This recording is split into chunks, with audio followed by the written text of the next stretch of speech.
How did I get here? Through stupidity and greed.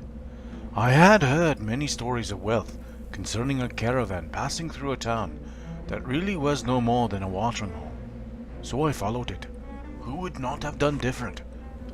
I should have known better when they started to enter these accursed lands, but when gold and gems is to be had, there is always risks. So I followed. And when night came, I snuck by the caravan guards. They seemed not entirely focused on the surrounding lands, and to be eagerly watching prisoners they had with them. It was not difficult to get by them, and soon I was where I wished to be, at a wagon that looked to be a residence for someone important and wealthy. I climbed slowly to the top, along a side more shadowed from the fire. There were many things I could steal there that looked valuable, and they would have been easier to steal, but my eyes found a dark oak chest that looked most important, for it was trimmed with silver runes that I could not understand. I was surprised when my attempt to open it found it unlocked. I must say I blinked in a bit of confusion for a moment when I saw what was within. Perhaps there was a score of them, all glittering even in the darkness. Bracelets of all the same make and with jewels. The lot of them worth enough to give me a few years of luxury and the company of young women during it. So I took it. I closed the lid and started to slip down the side of the wagon. Perhaps I had thought it not as heavy as it was, or perhaps I had lost my footing from all the sand covering everything here. But the result was the same. I crashed to the ground with a loud noise, the chest bouncing upon my body hard enough to...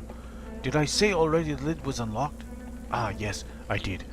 Well, the lid flew open, and out came many of the bracelets, landing around me, and one even struck me on the nose. For a few but important seconds, I was scrambling to put the red bracelets back in the chest.